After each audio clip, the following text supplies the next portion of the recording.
Nerdrotic.com. So the Rings of Power, Harry Potter, we got a lot of stuff. And the biggest shit show is going to be the Odyssey. It's going to be the Odyssey. That's right. Didn't have that on my bingo card. Can't fucking wait for it to be successful, and all the people that said it's going to flop will change their fucking argument. Who's saying it's going to flop? Okay. Every fucking body is saying it's going to flop. All these motherfuckers. Hold on. I think there's a lot of I think there's a lot of dumb motherfuckers on Twitter saying that, and people in our comment section. I don't know how many creators have come out and said that stuff. Again, I don't think it. We've had this discussion multiple times on it. I don't think it'll flop. I think there's a chance that we talked about the whole thing. How do you define a disappointment with a movie like this? And so we had that whole conversation last week. I think it certainly could be impacted by some of this noise and some of the backlash, but I don't think that's going to be enough to make a movie like this with Chris Nolan, with the Odyssey, be a flop. You know, to say that it will flop is the equivalent of those guys saying that Mandalorian and Grogu is going to make $2 billion. Where are those guys, by the way? Did they say also think do a wellness check on those guys? Well, John Campea said Supergirls could make $1 billion. He also said Mando and Grogu could make $1 billion. He did. Yes, he did. I love that. Yeah, but I also think that's the most interesting outcome, because even if it's a great movie, but it also destroys the Odyssey and it does well, the effects of that in Hollywood will be the excuse. Well, look, you can use DEI, you can do all of this stuff, and you can still make money. Like, that could have knock-on effects for the industry, as they now think they can point to that example of their ideology winning. And so I do think there could be greater conversations about this than even the movie itself when it comes to that kind of thing. Yeah, I mean, like I said, I just don't think Helena Troy is going to be in it much, and I don't think Ellen Page is going to be in it much, but they're going to be highly discussed. But I don't think they're going to be in the movie much. That's not the only thing, though. There's some side cast member. Yeah, like there's a lot of diversity in the cast. And Emily Wilson's translation. So, and like, honestly, the movie doesn't look great. The trailers don't look great. Yeah, they do. No, I don't think so. Yeah, they do. It looks awesome. No, I think there's a chance it could suck. Awesome. It can make money and suck. So we don't want to conflate that. I mean, a lot of she movies that have made a lot of money. Toy Story now. Well, you can bring up a lot of movies. Are there a lot of Nolan movies that have sucked and made a lot of money? Tenant. There's always a first. Again, the key is a lot. The key is a lot. The key is a lot, not one. Yeah. You know, how many of his movies does it need to be to count? Let me move the goalpost over here. I mean, again, I will bring up how we love Rotten Tomatoes when it's a negative score, but what is our reference for good? And every Nolan movie has a good reception. Every single one has, on every single metric that you can find, has a good to great reception. That is just a fact. Except for this last trailer. So what are we going to put as the measuring stick there? What is it? Your individual opinion? My individual opinion is that Mad Max Fury Road sucks. Donkey balls. Every fucking body loves that movie, though, and it was a success. So no, it wasn't a success. It wasn't. It was not a financial success. The first one was not a financial success. It didn't flop, did it? It underperformed. Okay, underperformed, but it still made not money. enough to make another sequel. Yeah. And everybody fucking loved that movie. And so my individual opinion is that movie sucks. I fucking hate it. I hate it as much as I hate Toy Story. We use what ratings we do. We try to give context. Like for movies with Rotten Tomatoes, I wouldn't trust anything because you have to go through all these flaming. Since Captain Marvel, they changed the system. With TV shows, a little bit more, but I always try to compare it with Metacritic, which I think is a little better. And then you can go to IMDb too. But both of them are padded. And you can use Criticless, which is not padded, but the other ones are. Like IMDb, you can't really trust. I mean, they were removing bad reviews from Rings Well, I of mean, you Power. can't trust anything with just sheer numbers. It's just guidelines. It's always been just guidelines. Yeah, We've always done that. Rotten Tomatoes is just different now, right? Yeah. Rotten Tomatoes is different. Instead, it used to be, man, if this has a 90, that's probably really fucking good. If it has, a 40, it's probably pretty fucking bad from the audience. Right. Now, because so much is limited to how restrictive it is, you have to be very you have to go through a lot of fucking hoops to rate on Rotten Tomatoes, connect these accounts, blah, blah, blah.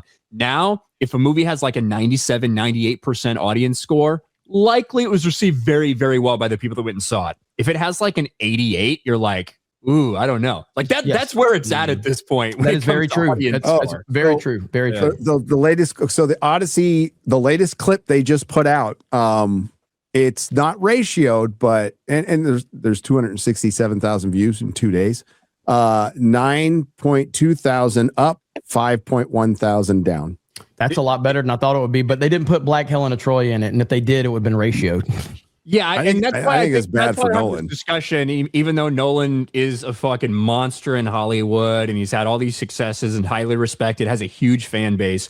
With all that being said, we're seeing much more backlash for this before it even comes out than we've really. It's unlike anything we've kind of ever seen for Nolan. You would, I guess, know better, Jeremy, if I'm wrong about that. Absolutely. But I mean, Elon so Musk has been leading the charge. So backlash. yeah, I mean, Elon has said he's lost his principles. He's abandoned his principles. And it just in general, Black Helena Troy is a fucking problem. My video on it, I said the Odyssey should fail, but it probably won't. And that's the context that's needed.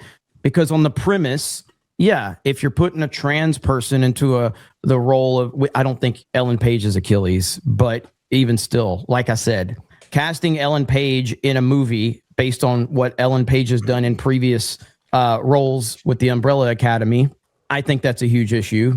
A race swap of Helen of Troy, that's an issue. I don't give a fuck about this thing where people virtue signaling over Greek. None of you motherfuckers know a Greek fucking actor to save your life anyway. Like John you're all Stamos. like, you want John fucking Stamos to be leading in the fucking Odyssey? When would you ever have They can fucking make him said that? They can make him Elpenor. Well, if somebody was to say, Gary, who's your ideal person in an Odyssey movie, you would have never said John Stamos until this happened. I would prefer You would John have never Stamos said over that. Elliot Page. You want Jennifer fucking Aniston so she can talk about how you're a racist And Jennifer white man? Aniston would be a better Helen of Troy. She would. The point being is that nobody knows any prominent Greek actors. You can't name 5 of them yet. You keep No, saying but you can want go Greek to actors. Greece and cast them. Why? Like, I've been Why? because I've been arguing the same thing for Harry. I've been arguing the same thing for Harry Potter. Whoa, Okay, whoa. so Nobody was cast in Troy that was Greek and nobody fucking cared. Still made a lot of fucking money. but it does matter. So The original Actually, people Odyssey did in care. '97 didn't have any major Greek actors in the role. Jeremy, No. they were Greek passing, and that was good enough. That's Yeah. what I think is much more important. Like I'm with you, Jeremy. I think there's some It's a people who virtue don't actually signal. care It's that a there's not fucking any Greek virtue signal. actors. Yes. The biggest No, it thing isn't. is that It changes look, something. It's a virtue signal. I should be able to look and be like, yeah, that looks like ancient Greece, not That see could be fucking blacks, right? That's the key Absolutely for 99% agreed. of people. Go Like I ahead, said disprove. on this last week, it's not that no Greek actors are in it because nobody really cares about that. It's that you put a black Greece does. woman as Helen of Troy. Well, I think That's everyone the does. They just problem. don't know what they. That's so, the problem. There is something. There's been loads of English Elliot comedies Page. which have gone over to America. They kept exactly the same script. They've put American actors in them, and it's died. Nobody knows why. There is something that's lost in the translation of removing the English people to replacing them with the Americans. I can't tell you what Unless it is, it's but The you can go and Office. watch the In-Betweeners one, the English and the Americans, the first episode. It's an entirely different show just by the nation of it. There is something about the culture of people which changes. It makes you feel like you're there. I do think when it comes to Harry Potter, the fact that she tried to get just sort of British people in the show gave it a sort of sense and an atmosphere of being in that place. And I think the same thing would be in the Odyssey. The only thing is, we're never going to get that. So we're never going to have anything to actually compare it against. But I don't think that doesn't mean there's not something that's lost by just having... well, at this point, it's completely destroyed, but having just even like passing people compared to authentic people, I still think there would be something that makes it more sort of immersive. But I'm To asking, play devil's advocate a little bit on that you that want. point, I agree with you with the Harry Potter stuff. I think there's a difference when it's set in like the real world in the 90s, but a magical world, as opposed to, yeah, if we cast a modern day Greek person, it's really going to give us the culture and vibe of 4,000 fucking years ago, ancient Greek. You know what I mean? I agree with Yes, you in yeah. principle, but just say one of the reasons I would take the position that I did is because I think if you give these people an inch, they will take a mile. And so I would rather just go, no, everyone's Greek, just so you can't push it as far as you can. Yeah, well, I think the other thing too, it's using their rules against them too, right? It's beating them over the head with it. Representation. Yeah. Yeah. I'm standing on business. Okay, now you Don't get it. put black women in the roles of a white woman. That's all I care about. All right? I'm very racist when it comes to this, Twitter. Okay? You can go ahead and clip me on that. That's all I care about It's is the X race now. swapping. The race Don't swaps. dead name X, Jeremy. Yeah. Sorry. Apologize. I still call it Twitter. I always will. telling you, Everybody calls Jeremy, it Twitter all the time. Yeah. I talk Jeremy, to Grok like it's Twitter. You're saying you don't want Ryan Gosling to play Black Panther? No, I totally do. No, I mean, I do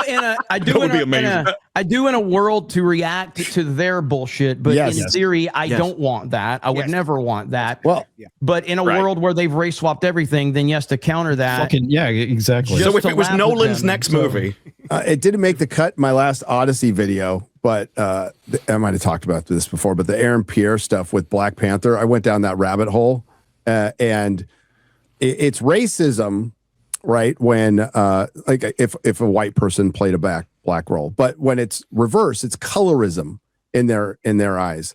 And I watched a bunch of videos of them trying to rationalize how Aaron Pierre wouldn't be a good Black Panther, and I agree with them, by the way. He should be a chocolate Black Panther, but they were really upset about it. They were like very upset about it. So their argument is always, this is fictional. It doesn't matter. So if it doesn't matter, why not just cast it correctly, to where it looks authentic? Because it does matter, Gary. Because it does matter. But because ultimately it does matter. But because they don't like the mayor being put back on them because they're actually the most racist. But there is a bottom line here, and when they're being racist, it's colorism. We all on this panel, every single one of us, have overlooked these same fucking things if the thing is good. We did it with One Piece. One Piece literally has a trans fucking actor in it. It has tons of fucking race swaps. And we fucking I don't know all of us. I know me and Gary loved One Piece live action. Like the big fucking me time. too. I'm sure you did. But so we've all overlooked this shit when it's good. We just have. Heimdall and Thor. I mean, and even with He-Man, I mean, that is a race swap. And I know everybody likes Idris Elba, but it's a race swap. Samuel L. Jackson is Nick Fury. It is what it is. So we'll see how this plays out in this movie. Well, but, Jeremy, I don't know about you, but I've never race swap. I have, but I still overlook it when it's good. Go ahead.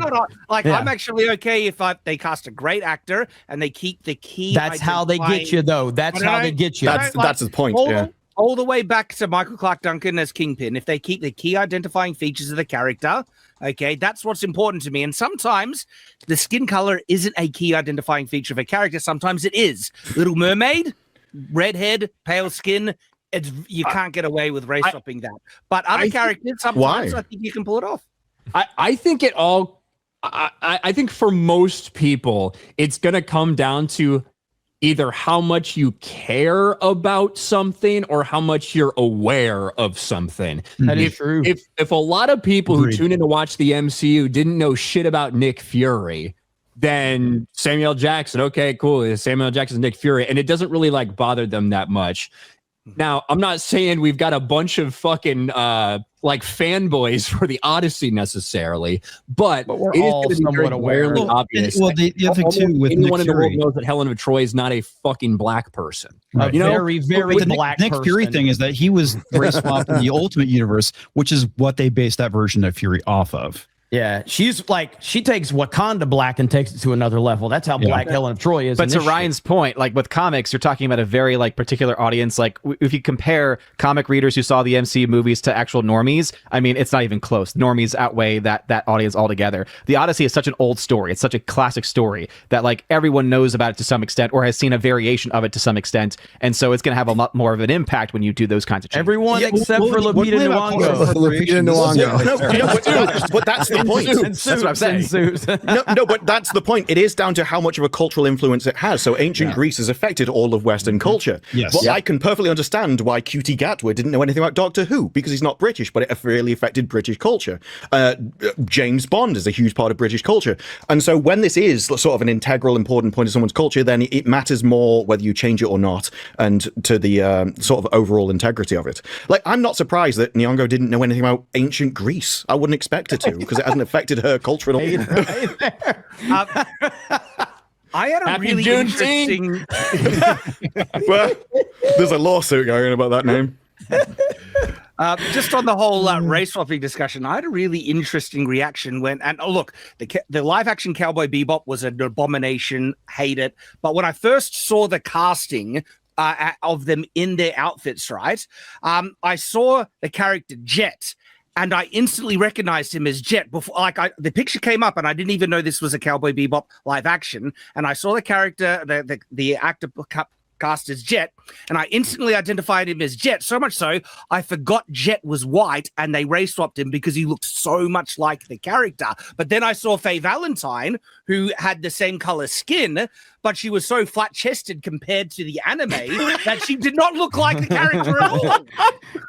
I just love that that's where you specifically draw the line. Gosh. Of all the people on the panel, for you to go on That was the first thing I noticed. that could have only been worse if Odin had said it. to Ryan's point about it's how much you really know about it. Like me and Gary didn't know anything about One Piece. Yeah. And so we both loved the live action 1 and 2. But like Fake Wizard, how many race swaps are in that fucking show? Just a lot. Like a lot. Like, a lot. Yeah, a lot. And what's funny is me and Gary had One Piece fans just crushing us, like, you motherfuckers. You know what I mean? It's because they cared so much about it. We had no understanding of how it affected it. However, just watching it as a show, none of the race swaps or anything like that affected the storytelling that I saw. It wasn't like the problem though with this. That's the problem with like this discussion though now, because it's like, hey, sometimes it could serve the writing, but the people that are in the hot seat of actually doing the writing now, the creativity part in Hollywood, are hijacking that. Like sometimes it can work, sometimes it could be okay. The only real reason that we're so sensitive about race swapping characters is because what it has been done with, like what they have done with it. Like Shad made a great point with Michael Clark Duncan, like as Kingpin. He was a good Kingpin. He was back with the original Daredevil, but and we looked at that. We didn't care at the time, but Billy now D. Williams. it has become Billy D. Williams. Yep. But now they have taken that, and it's like they have hijacked it. They have weaponized it.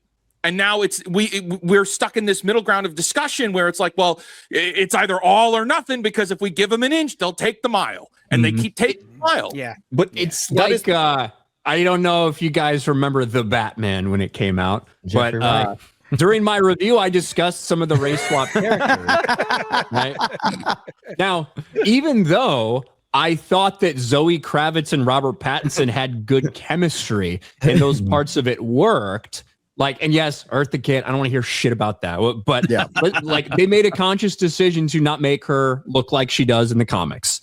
And you have to wonder what the motivations were. And then you realize 3/4 of the way through the movie where she talks about all the privileged white men in Gotham, right? That, oh, this is why they did that. They made a very specific decision to do that for these reasons. That's where it gets weaponized. Did she do well with the character? I think so. Did they have good chemistry? I think so. But that decision to race swap that character was motivated in something other than just, oh, her and Robert had great chemistry. She was just the best person for the role. No. Right. You made a decision to do that.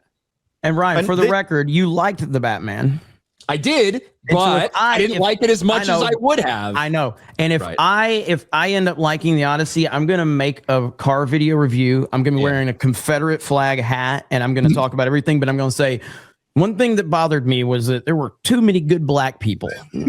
Didn't like that. And I'll get clipped and thrown all over Twitter. But like many things, the problem with this is a question of scale. So in a 1-to-1, I could talk to Shad about something. We have a nuanced discussion about like He-Man, for example. Yeah. But if you want to do something where you're making a rule for other people or an entire industry, it has to be a uniform rule for everybody. And then you have to realize, well, now I have to think of the fact that they will push it as far as possible. And so you can be like, well, I have no problem with Idris Elba because I personally don't know. But if you're creating a movie, then we have to make a rule for everybody, not just whatever exceptions you can come up with. And I think that's a lot of it. They think of it in an individual scale rather than the larger scale of an entire industry. With side characters, if the movie's good, you put up with it. But I mean, you still don't love it. Like Jeffrey Wright being Jim Gordon. I don't like it. I don't love it.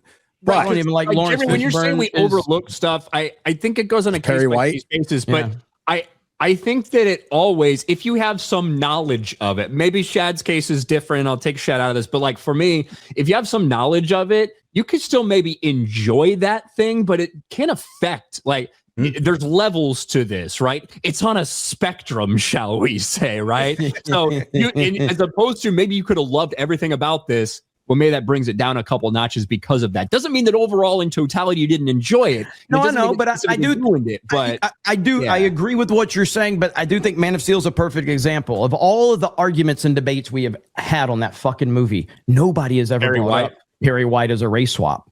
No one. I have not heard it anyway. It depends on it's because it's completely overlooked. You can be completely against it, but it's overlooked because he's a side character, right? But if you make Superman, and he's a good actor, but he is a good actor. If you make Superman black, or I don't know, Snape black, or Batman black, then it becomes or what? Or Helena Troy, or Helena Troy black. It becomes a bit of an issue, right? Or you make elves black when they are specifically described in the text, and it takes you out. You also have to think that the people that are doing this, they don't just see it as just a skin color. They see it as an entire culture that now has to be brought into it. And so now you will see a Predator with dreads just because, he's a black guy underneath all of the costume. He's coated. Yeah. And so it's not just the skin color that changes, the actor that changes. They do go on to change everything else because now we have to represent everything about the actor rather than just putting him in the role. Like the Klingon fathers have to abandon their children because they're black now. Yep. No, but the reason this is such a prominent discussion is because with great power comes great responsibility. And when Nolan is the top guy in Hollywood and he takes on the Odyssey and he decides to fucking put, a bunch of black people in the movie, and you got Travis fucking Scott who killed a bunch of fucking people allegedly, or got a bunch of people killed allegedly. And you have Black Helen of Troy, who doesn't even know what the Odyssey is. You got Ellen Page, and then the rumors started spreading about it being Achilles. And there's no counter to that because he doesn't get involved in that shit about answering. But the narrative has been set at that point in time. And so it's going to be a shit show. And, we'll see what happens. But I'm really excited for the discussion. Lupita Nyong'o went to Yale. Right, and she has a master's degree in fine arts, but she's never heard of Odyssey. Yeah, but were they the people that got sued for their entrance exams being not exactly fair? Yeah. Strange that. That's pretty crazy. Pretty crazy. Interesting, but it's the Odyssey is going to be a complete fucking shit show on so many levels, and I love it. I'm here for it. But yeah, it just really depends on the prominence of the race swap and how it affects the story. It certainly affects the Rings of Power, absolutely affects the Rings of Power, and their whole motivation was to subvert Tolkien's work. So people see that motivation, and that affects their opinion, and it should. It should. Just like if you watched all of Toy Story and they emasculate fucking Buzz and Woody and you're pissed, then you should be pissed. The Rings of Power analogy to the Odyssey is particularly good because the Emily Wilson stuff is, when you're doing a translation, all these words can mean all these different things, so I have to choose the words. Rings of Power, their actors, when they were doing the marketing, said it almost exactly the same thing. That, there's gaps and there's words and there's interpretation that leaves space for you to put your own thing in. And so they're actually very similar in those comparisons of people going, we don't exactly know. And so that puts up this weird haze that we can write our own thing in. And it's the glee with which they do it. Odin and Ryan, do you guys buy the box office theory numbers that are out there right now for the Odyssey? Last I saw, they hadn't been public yet. I haven't seen them because they were high on a paywall at first. Box office theory currently projecting 97 to 132 million opening weekend in the U.S. and a total domestic gross between 325 and 475 million domestically. That's fucking crazy to even be able to project that right now. But that's from box office theory. Pre-sales opened like a couple weeks ago, so pre-sales look really good for IMAX. Nowhere near the stratosphere of Spider-Man. Yeah. Spider-Man's pre-sales are fucking insane. It's Odyssey's are looking good, though, right? It is a different thing. We talk about this a lot. There's a difference between a movie like this than an MCU or like a franchise type of movie where people are worried about spoilers and there's so much FOMO about opening weekend and stuff. I can buy $100 million opening for it. Yeah, it sounds sure. That would be the second biggest, or that would be the biggest opening of Nolan's career outside of Batman. If it hits Not over just for $100 million. inflation. Yeah. Yeah. With higher ticket prices. Yeah. And IMAX prices adjusted for through the roof. inflation is gay. I don't get into all that. It's not gay. It's accurate. Wait, did you just say you don't get into politics? It's all no. How is it gay when it comes to Nolan's film? Come on, get the fuck out of here. First of all, I have said this for years. Go hug your body pillow. Years. Everything's different. Every year you say it gets worse and more stupid. You got to take one of the last 20 years, we'll be talking 5 years. thousands of dollars. You're right that everything's different, Jeremy. Everything but is different. That context is important. Right, context. But it's still like when Gone with the Wind came out, there was nothing. Now, today, there's everything that you can do anything. You can watch it everywhere. Death in America in a dust bowl and, leading up to World War II. So, but there's nothing going on. Shouldn't shit on Mandalorian and Grogu for what it's doing at the box office. The point is everything is relative to the time we're in. So Mandalorian and Grogu flopping. That's the point of inflation. On the budget, flopping based on the budget right now. And then you correct for inflation. It's even worse. It's all relative to the budget and the time we're in, not comparing it to 25 years ago and all of that. Like it's okay. I think what it comes down to is butts and seats, dude. That's the issue. Right.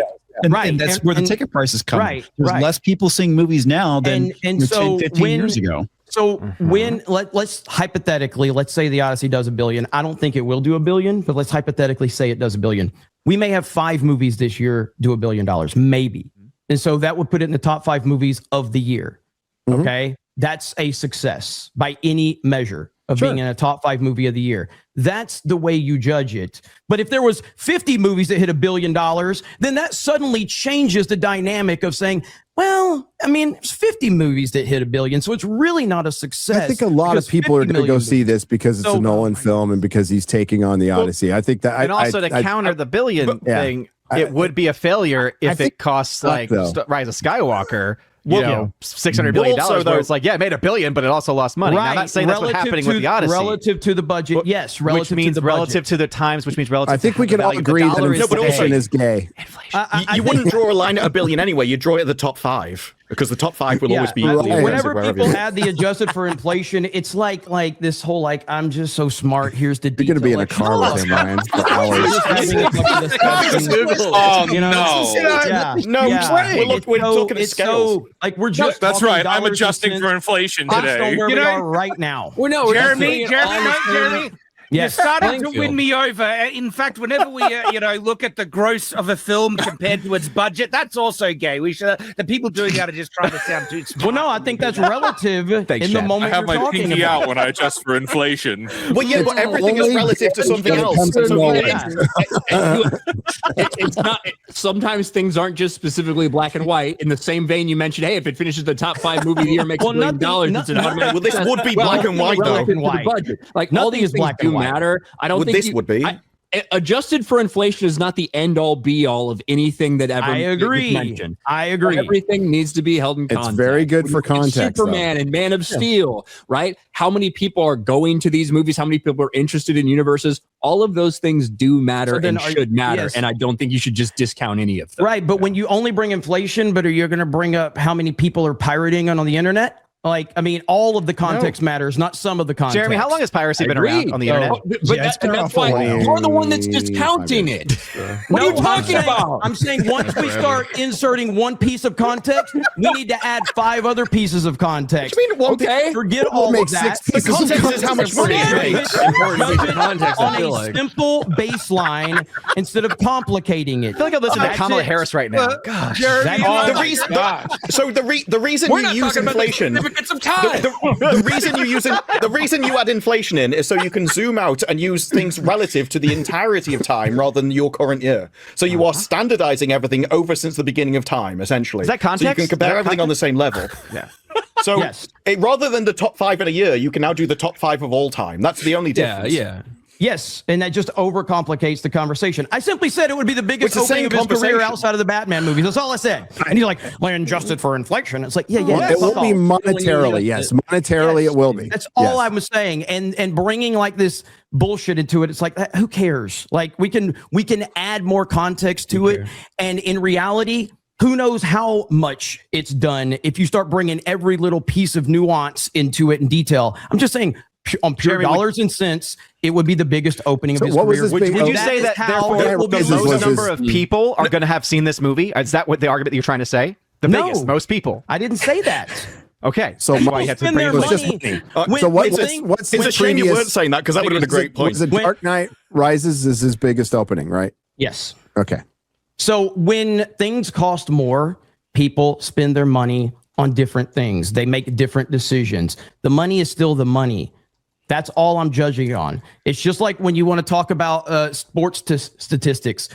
Everybody wants to bring up details, and Tom Brady passed for 5,000 yards. Well, Dan Marino passed for 4,000 or 4,500, but you had 17 games back then, or 16 games, or 18 games, and it's like, so we're we just add a bunch judging of it on a scale context to the conversation, right? Yeah, and that actually does matter. Right, but then you have to ask. But then you have like a lot about the era that it was in, and what the offenses was relying. Right, exactly. And so when you bring one piece of context, you have to add like 20 pieces of context to fully make the context work. Or you can just judge it. I am on a totally scale. on board with you. Yeah, that's my argument. I would have just argued that we don't know what inflation is because they lie to us. I mean, you know, Jeremy, inflation. Let's go. What Jeremy? I do actually understand what Jeremy's saying. Jeremy's saying if he brings something up and somebody says, "Well, just for inflation," then you should also factor in a million other things that are happening. Ryan is a sports fan, and this is why he knows what I'm talking about. It shouldn't just mean that's gay. We don't need that. But it probably shouldn't. That's why I thought Odin's point about seats, because at the end of the day, that is the most important metric. The amount of people in the cinema that view the movie, regardless of money. What's in seats? The highest grossing.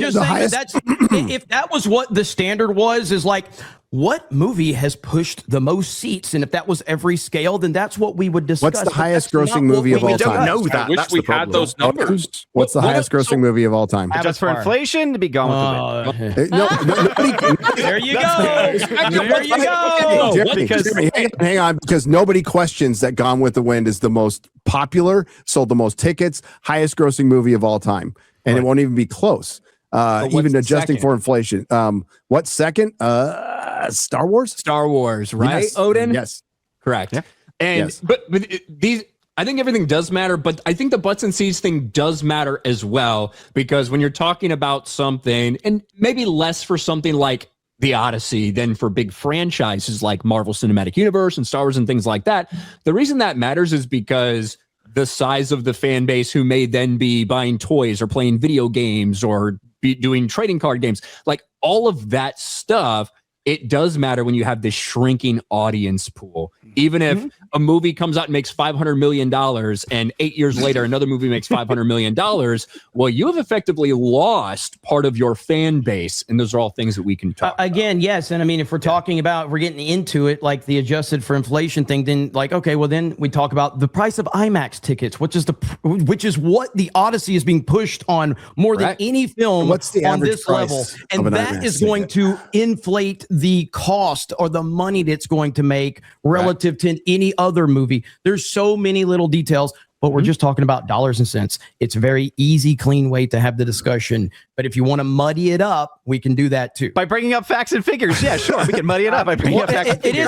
It is not a fact, because once you bring that less people are going to see it is a fact. Yes. My point is once you bring that, then you have to add about 20 other factors to give the full context, or you can just talk about it in a straight streamed line. That's my point. In generalized way. Yeah, because this is what the inflation bros don't want to add is like the inflation bros. Inflation bros. Inflation bros. Okay. I love you, Jeremy. Inflation bros are like PC bros. They're very passionate about this topic. Inflation master race. Yeah, they're very fucking passionate. Jeremy, inflation again on Today Cobra then, okay? Like the inflation of Joe Biden is gay, okay? Yeah, I'm saying if someone else is president, it might actually matter a bit more. But that's a very nuanced discussion when you're bringing up inflation from a political discussion, because you're bringing up so many different factors. Here we're just talking about straight dollars and cents. That's all we're talking about.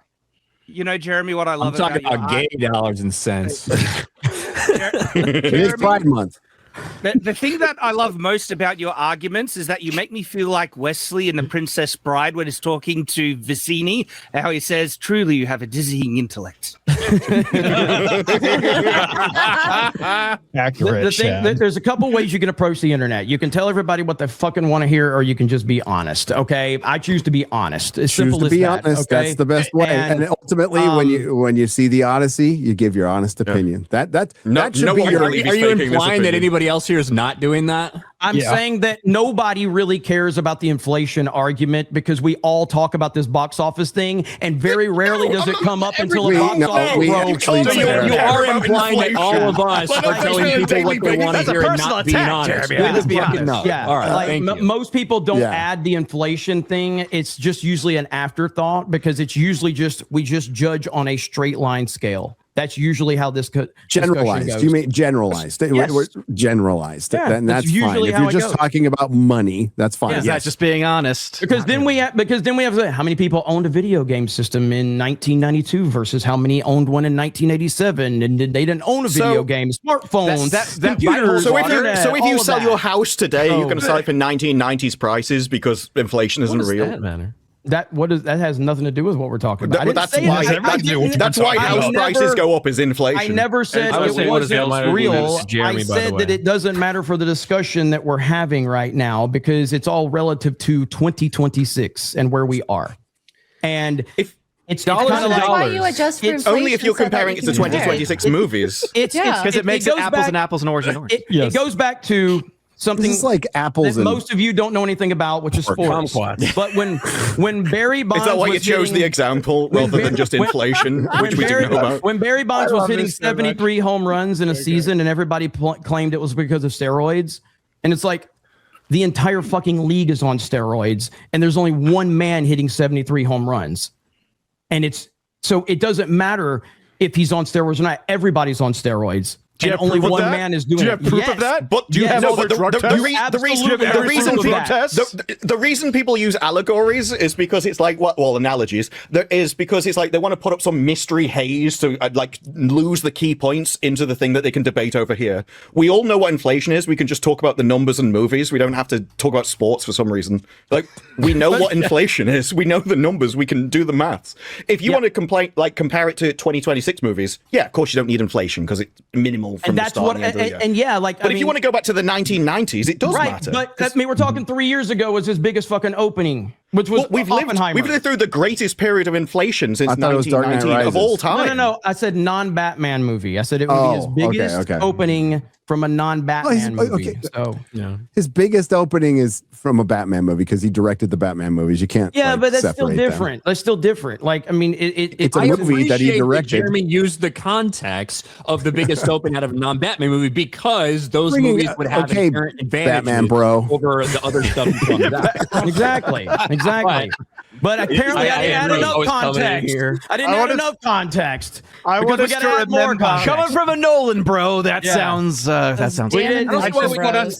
man, another person has entered the Odyssey fight, the inflation bros. That is an amazing term.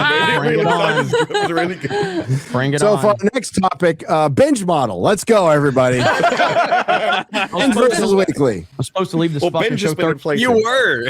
You're like, I gotta go, guys. When I see an opportunity to rile things up, I just can't help it, man. Listen, I watch a lot of gaming channels, and they have panel shows. It's the most boring fucking thing I've ever seen in my life because everybody agrees. I hate when there's 10 people on a panel and they're like, yeah. 10 people in the world don't agree on any fucking thing. So I like to rile shit up, but I do believe everything I say.